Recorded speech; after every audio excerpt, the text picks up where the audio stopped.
Oi, meu nome é Padre Mike Schmitz e você está ouvindo o podcast A Bíblia em um Ano, onde encontramos a voz de Deus e vivemos a vida através das Escrituras. O podcast original, The Bible in a Year, foi produzido pela Ascension e essa versão brasileira é traduzida pelo Heitor e dublada pelo Leandro. Usando a linha do tempo da Bíblia A Grande Aventura, vamos ler de Gênesis até Apocalipse, descobrindo como se desenrola a história da salvação e como nos encaixamos nessa história hoje. É o dia 336, vamos ler Atos dos Apóstolos, capítulo 15, a primeira carta de São Paulo aos Coríntios, capítulos 11 e 12 e Provérbios 28, versículos de 10 a 12. Como sempre, a Bíblia que eu uso todos os dias é a Bíblia da Grande Aventura da Ascension em inglês. Você pode acompanhar usando qualquer Bíblia que você preferir. Nós recomendamos a Bíblia do Peregrino. Se você quiser saber quais são os seus próximos capítulos ou marcar o quanto você já leu, é só baixar o plano de leitura de graça no link na descrição do vídeo. E você pode se inscrever no canal e ativar o sininho. Assim, na hora que sair um episódio novo, você vai ficar sabendo. Hoje é o dia 336. Vamos ler Atos, capítulo 15, a primeira carta aos Coríntios, capítulos 11 e 12 e Provérbios 28, versículos de 10 a 12. Atos dos Apóstolos, capítulo 15. O Concílio de Jerusalém. Alguns que desceram da Judéia ensinavam os irmãos que se não se circuncidassem, segundo o costume mosaico, não poderiam salvar-se. Isso provocou forte oposição de Paulo e Barnabé e uma discussão com eles. De modo que se decidiu que Paulo e Barnabé, com alguns outros, iriam a Jerusalém para tratar do assunto com os apóstolos e os anciãos. Os enviados pela comunidade atravessaram a Fenícia e a Samaria, contando aos irmãos a conversão dos pagãos e enchendo-os de alegria. Chegando a Jerusalém e sendo recebidos pela comunidade, pelos apóstolos e pelos anciãos, contaram-lhes o que Deus havia feito por meio deles. Mas alguns, convertidos da seita farisaica, se levantaram e disseram que era preciso circuncidá-los e ordenar-lhes a observar a lei de Moisés. Os apóstolos e os anciãos se reuniram para examinar a questão. Tornando-se acesa a discussão, Pedro levantou-se e lhes disse: Irmãos, vós sabeis que desde o princípio Deus me escolheu entre vós para que por meu intermédio os pagãos ouvissem a boa notícia e crescem. Deus, que conhece os corações, deu testemunho a seu favor, dando-lhes o Espírito Santo como a nós, sem fazer distinção entre ambos e purificando-os com a fé. Portanto, por que tentais a Deus, impondo ao pescoço dos discípulos um jugo que nem nossos pais nem nós fomos capazes de suportar? Pois cremos ter sido salvos, e eles também, pela graça do Senhor Jesus.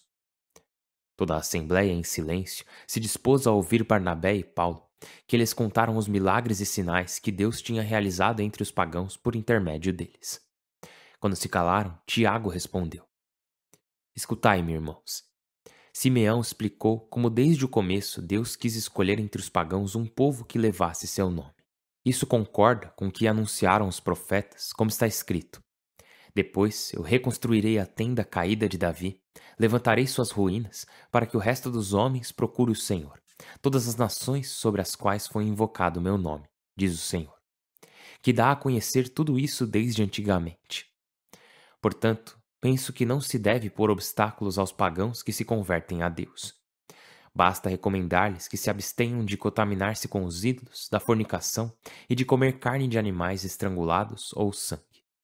Pois Moisés, em cada povoado, tem pregadores que o leem aos sábados nas sinagogas. Então os apóstolos, os anciãos e a comunidade inteira decidiram escolher alguns dirigentes dos irmãos para enviá-los com Paulo, Barnabé, Judas, apelidado Barsabas, e Silas. Deram-lhes uma carta escrita de próprio punho, que dizia: Os irmãos apóstolos e anciãos saúdam os irmãos convertidos do paganismo em Antioquia, Síria e Cilícia.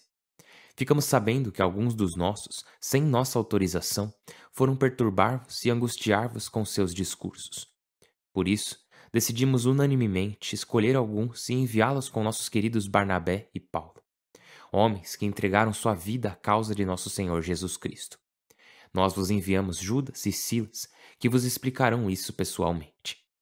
É decisão do Espírito Santo e nossa não impor-vos outro fardo além destas coisas indispensáveis. Abstende-vos de alimentos oferecidos aos ídolos, de sangue, de animais estrangulados e da fornicação. Fareis bem em abster-vos disso. Adeus. Eles se despediram, desceram a Antioquia, reuniram a comunidade e entregaram a carta. Quando a leram, ficaram alegres pelo ânimo que lhes dava. Judas e Silas, que também eram profetas, animaram e confirmaram os irmãos. Depois de algum tempo, despediram-se dos irmãos com a paz e voltaram aos que os haviam enviado. Paulo e Barnabé ficaram em Antioquia, onde com muitos outros ensinavam e anunciavam a palavra de Deus. Paulo e Barnabé se separam. Passados uns dias, Paulo disse a Barnabé: Voltemos a visitar os irmãos de cada povoado em que anunciamos a palavra do Senhor, para ver como se encontram. Barnabé queria levar consigo João, apelidado Marcos. Paulo julgava que não deviam levar consigo alguém que os havia abandonado na Panfilha e não os acompanhara na tarefa. A dissensão ficou tão violenta que se separaram, e Barnabé, tomando Marcos, embarcou para Chipre. Paulo escolheu Silas e partiu, confiado pelos irmãos ao favor do Senhor. Atravessou a Síria e a Cilícia, confirmando as comunidades. A primeira carta de São Paulo aos Coríntios, capítulo 11. Imitai-me como eu imito Cristo. O véu das mulheres. Eu vos louvo, porque sempre vos lembrais de mim e conservais meus ensinamentos do modo como os transmiti. Contudo, desejo que compreendais que o Messias é a cabeça de todo homem. O homem é a cabeça da mulher e Deus é a cabeça do Messias. O homem que reza ou profetiza com a cabeça coberta desonra sua cabeça.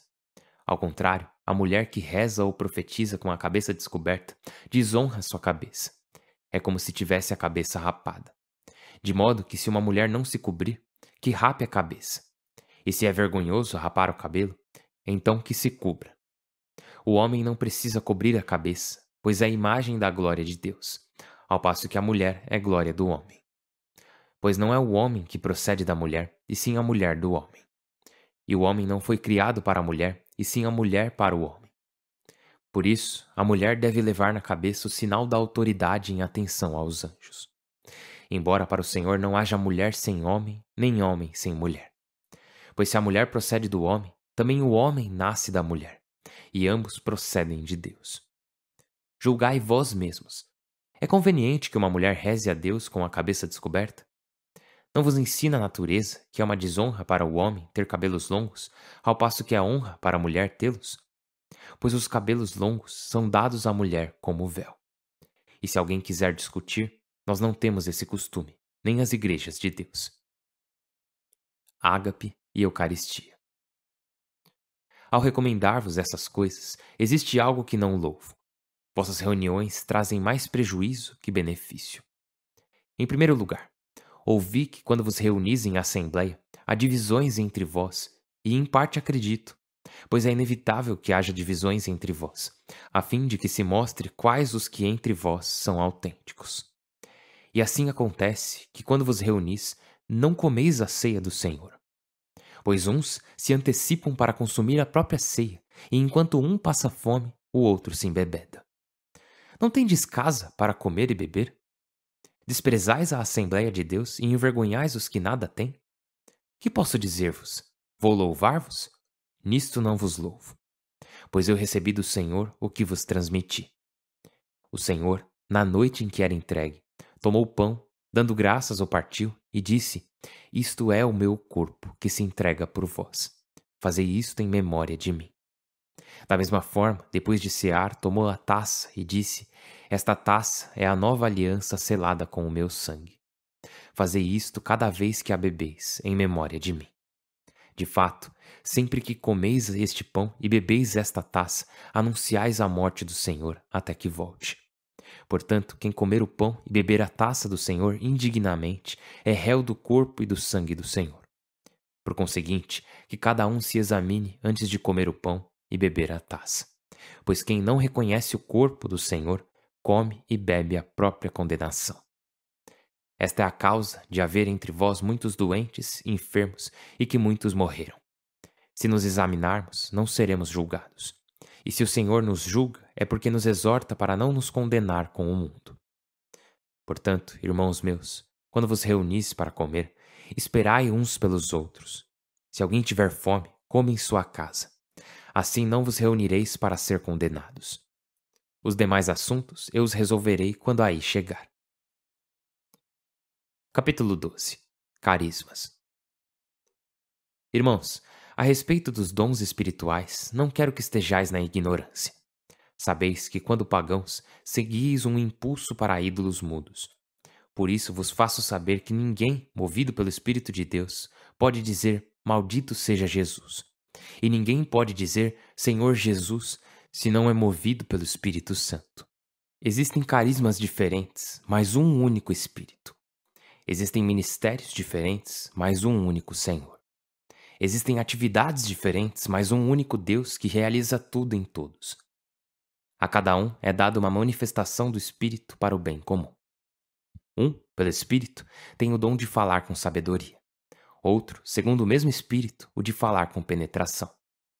Outro, pelo mesmo Espírito, a fé. Outro, pelo único Espírito, carismas de curas. Outros, realizar milagres. Outro, profecia. Outro, o discernimento de espíritos. Outro, falar línguas diferentes. Outro, interpretar línguas misteriosas. Mas tudo é realizado pelo mesmo e único Espírito, repartindo a cada um como ele quer. Como o corpo, sendo um, tem muitos membros, e os membros, sendo muitos, formam um só corpo, assim é Cristo. Todos nós, judeus ou gregos, escravos ou livres, nos batizamos num só Espírito para formarmos um só corpo e absorvermos um só Espírito. O corpo não consta de um membro, mas de muitos. Se o pé dissesse, visto que não sou mão, não pertenço ao corpo, nem por isso deixaria de pertencer ao corpo. Se o ouvido dissesse, visto que não sou olho, não pertenço ao corpo, nem por isso deixaria de pertencer ao corpo. Se todo o corpo fosse olho, como ouviria? Se fosse todo ouvido, como cheiraria? Deus dispôs os membros no corpo, cada um como quis. Se tudo fosse um só membro, onde estaria o corpo? Portanto, os membros são muitos, o corpo é um. Não pode o olho dizer à mão, não preciso de ti, nem a cabeça aos pés, não preciso de vós. Mais ainda, os membros do corpo considerados mais fracos são indispensáveis, e os que consideramos menos nobres rodeamos de maior honra. Tratamos com maior decência as partes indecentes. As decentes não precisam disso. Deus organizou o corpo, dando maior honra ao que carece dela, de modo que não houvesse divisão no corpo, e todos os membros se interessassem igualmente uns pelos outros. Se um membro sofre, sofrem com ele todos os membros. Se um membro é honrado, alegram-se com ele todos os membros. Vós sois corpo de Cristo e membros singulares seus. Deus os dispôs na igreja, primeiro apóstolos, segundo profetas, terceiro mestres, depois milagres, depois carismas de cura, de assistência, de governos, de línguas diversas. São todos apóstolos? São todos profetas? São todos mestres? São todos taumaturgos? Todos têm carismas de cura? Falam todos línguas misteriosas? São todos intérpretes? Aspirai aos carismas mais valiosos. E agora vos indicarei um caminho muito melhor. O livro de Provérbios, capítulo 28, versículos de 10 a 12. Quem extravia os retos para o mau caminho, cairá em sua própria armadilha. O rico se crê sábio, o pobre perspicaz o desmascara. Grande prestígio é o triunfo dos honrados. Quando os perversos se impõem, rastreia-se um homem. Pai do céu, nós te louvamos e te glorificamos. Muito obrigado por tua palavra. E também te agradecemos pelas maneiras como tua palavra nos desafia, pelas maneiras como tua palavra nos converte. Obrigado pelas perguntas que ela levanta. Obrigado pelas coisas que aparecem em tua palavra, que são difíceis de entender e de aceitar plenamente. Então pedimos que nesses momentos, nessa hora, estendas teu Espírito Santo por teu Filho Jesus Cristo.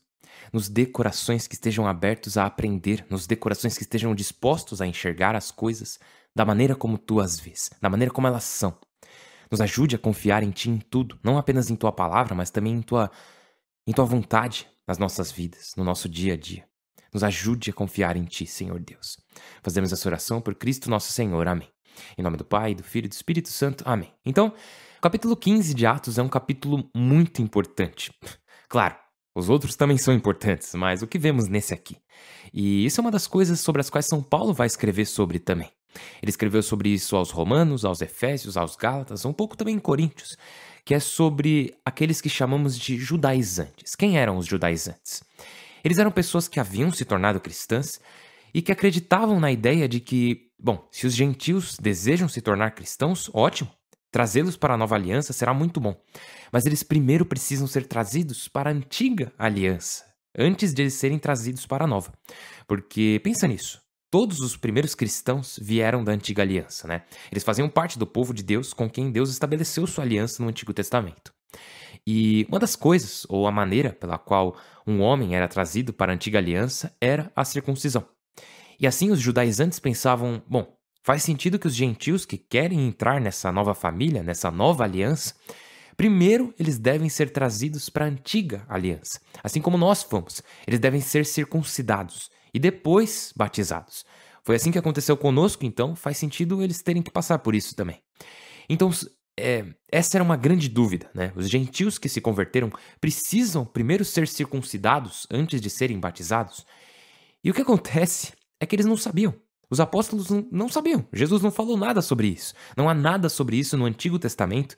No Antigo Testamento só falava da circuncisão. Então, eles não têm uma resposta. Não há uma resposta que Deus tenha dado em sua palavra. Não há uma resposta que Deus tenha dado através da pessoa de Jesus. E aí... E agora? E diz lá que isso provocou forte oposição de Paulo e Barnabé e uma discussão com eles. E eu gosto que no versículo 7 do capítulo 15 diz, tornando-se acesa a discussão. Eu fico imaginando o debate que devia estar acontecendo ali, tipo, eles discutiram muito sobre isso. Eles têm que ser circuncidados ou não? Mas aí, quem decide isso? E na verdade, essa é a grande questão, né? Quem decide isso? E essa é a razão pela qual precisamos da igreja. E não apenas de uma igreja espiritual invisível. Esta é a razão pela qual precisamos da autoridade da igreja, né? E aqui nessa parte, no capítulo 15, temos o primeiro concílio da igreja. É chamado de Concílio de Jerusalém. O próximo concílio da igreja será o Concílio de Niceia, depois temos o Concílio de Éfeso, o Concílio de Constantinopla, o Concílio Vaticano II e muitos outros, né? Esses concílios se parecem muito, muito com esse aqui do capítulo 15. Os apóstolos, ou seja, os bispos, que são seus sucessores, e o Papa, ou seja, o sucessor de São Pedro, se reúnem, debatem, discutem, até brigam sobre um assunto. Inclusive, reza a lenda, e eu não sei se é verdade, mas dizem que no concílio de Niceia, em 325, Ário, ele defendia o arianismo, né? Arianismo era uma ideia que estava se espalhando pelo mundo, que argumentava que Jesus Cristo não era totalmente Deus, mas apenas parcialmente, como se ele fosse um semideus, meio homem, tipo Hércules, sabe? E Ário, eles defendiam isso porque tem umas passagens na Bíblia que na interpretação deles indicavam isso, como quando Jesus diz, o Pai é maior do que eu. As pessoas viam isso e pensavam, talvez é isso que Jesus quis dizer, que ele não era totalmente Deus. Mas a crença ortodoxa é que não, Jesus é plenamente Deus e plenamente homem. Então aí no concílio de Niceia, em 325, reza a lenda que São Nicolau, o mesmo do Papai Noel, estava presente lá. E assim, é uma história que as pessoas contam. Alguns dizem que realmente aconteceu, outros dizem que não, mas eu acho que isso é uma história legal mesmo. Que eu não sei eu não tenho certeza se aconteceu de fato, mas é legal. Dizem que São Nicolau estava lá, e São Nicolau, seu rosto estava desfigurado porque ele sofreu por sua fé. Ele foi torturado porque ele acreditava que Jesus Cristo é 100% Deus e 100% homem. Então ele estava lá debatendo com Ário, e reza a lenda que em certo momento ele ficou tão indignado com as heresias de Ário que ele levantou da mesa e deu um soco na cara dele. Eu não sei se foi um soco ou um tapa, mas foi algo assim. E eu pessoalmente acho engraçado demais essa história, porque eu imagino o Papai Noel dando um soco em um herege, né? Ai, ai. Então, não estava totalmente estabelecido se Jesus era 100% homem e 100% Deus. Sim, os cristãos acreditavam nisso, mas haviam essas passagens que causavam dúvidas nas pessoas, como quando Jesus diz, o Pai é maior que eu. Mas a questão é que ele também diz, o Pai e eu somos um, que indica igualdade. Então isso não ficou oficialmente definido até que a igreja se reuniu com os bispos e o Papa para declarar que, sim, parece bom ao Espírito Santo e a nós, aqui. Jesus é 100% homem e 100% Deus. Jesus é plenamente Deus e plenamente homem. Mais tarde, no Concílio de Constantinopla, ficou estabelecido que o Pai, o Filho e o Espírito Santo são um único ser divino em 3 pessoas divinas. Isso vem da Igreja Católica, se reunindo e dizendo aqui, essa é a doutrina, esse é o dogma. E a primeira vez que vemos um concílio acontecer é aqui, no capítulo 15, no Concílio de Jerusalém. A questão era a seguinte: os gentios precisam ser circuncidados para serem salvos? Porque assim, se eles precisam, então isso é algo que todos precisam fazer, e a salvação das pessoas estaria em risco se não fosse feito. Então, é bom que a resposta que eles cheguem aqui nessa reunião esteja certa, né? Ela não pode ser algo errado, ela deve ser infalível, porque se não for, então todo mundo que não foi circuncidado, mesmo que tenha sido batizado, não vai poder ir para o céu. Então, graças a Deus, agradecemos ao Senhor por Ele nos ter dado a igreja, que pode nos ensinar verdades que Deus não revelou explicitamente nas Escrituras ou na pessoa de Jesus, mas que Ele nos revela pelo ensino da igreja. Espero ter explicado bem porque é algo meio complexo, mas é muito importante, tá? E sim, reconhecemos que a igreja é imperfeita. Tipo, aqui mesmo na leitura de hoje, depois disso eles dão uma boa notícia aos gentios que se converteram e todo mundo tá feliz, né? E daí o que acontece? Paulo e Barnabé vão sair a outra jornada missionária e Barnabé quer levar João Marcos com eles. E Paulo disse que era melhor não. Diz lá, Paulo julgava que não deviam levar consigo alguém que os havia abandonado na Panfilha e não os acompanhara na tarefa. A dissensão ficou tão violenta que se separaram. E pensa, Barnabé, o filho do encorajamento, ele... Cara, eu imagino que ele era o braço direito de Paulo, né? Eu não sei se realmente eles eram tão próximos, mas, poxa, eles são irmãos em Cristo. E eles passaram por muita coisa juntos. Eles foram nas missões, pregaram o evangelho juntos.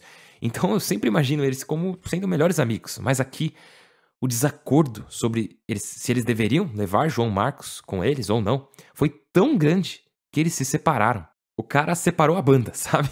João Marcos, primo de Barnabé, foi a Yoko Ono deles. Mas, graças a Deus, depois eles se reconciliam. Eles voltam a ser amigos. Mais tarde, Paulo vai até chamar João Marcos de filho. Mas o ponto é que a igreja aqui, ela é composta por pessoas que erram, que são imperfeitas. Porém, ainda assim, ela pode ensinar de forma correta, pode ensinar de maneira infalível, porque ela é movida pelo Espírito Santo. E isso é muito importante de se entender. Espero que eu tenha conseguido explicar, tá?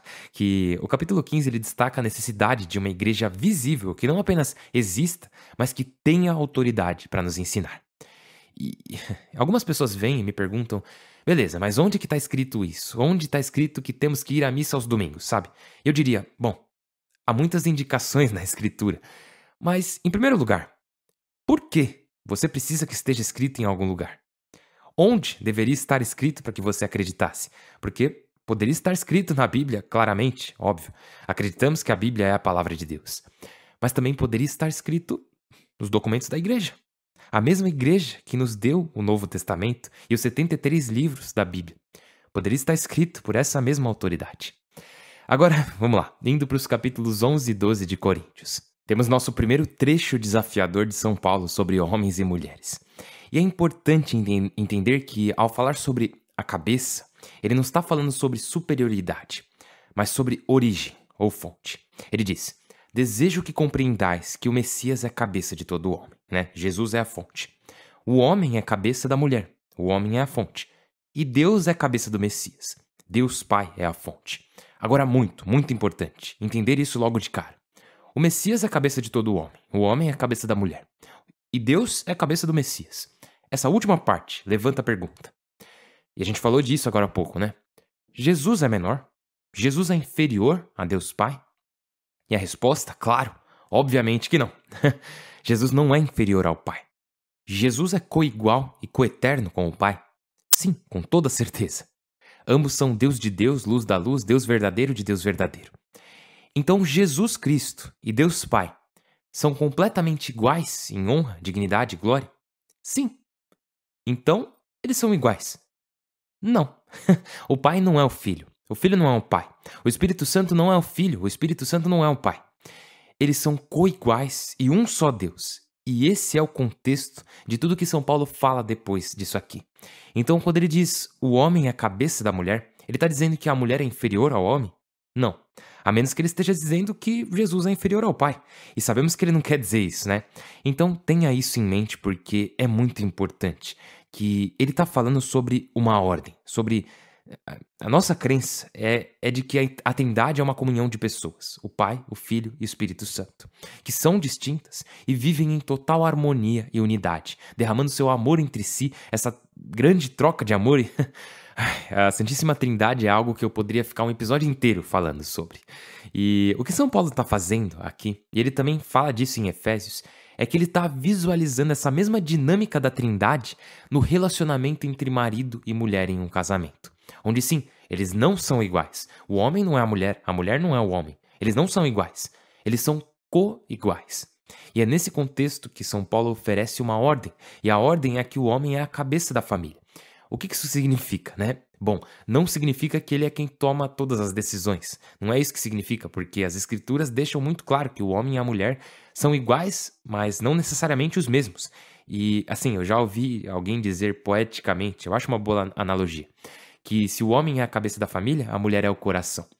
E assim como São Paulo disse mais pra frente na leitura de hoje, a cabeça não pode dizer ao coração, eu não preciso de você, e vice-versa, né? São Paulo diz, os membros são muitos, o corpo é um.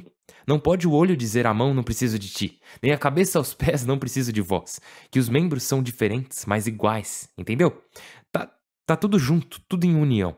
E se começarmos a interpretar e entender incorretamente essa parte, achando que São Paulo está dizendo que um é melhor que o outro, quando na verdade, assim, ter autoridade não significa superioridade. Assim como submissão não significa inferioridade.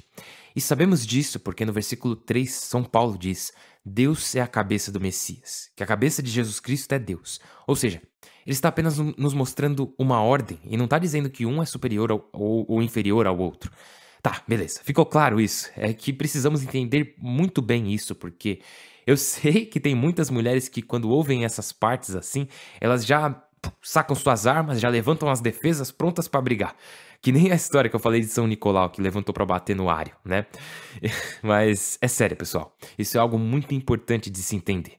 E, aliás, se você ainda tem dúvidas que isso é o que ele quis dizer, nos versículos 11 e 12, ele reitera, diz lá: Embora para o Senhor não haja mulher sem homem, nem homem sem mulher.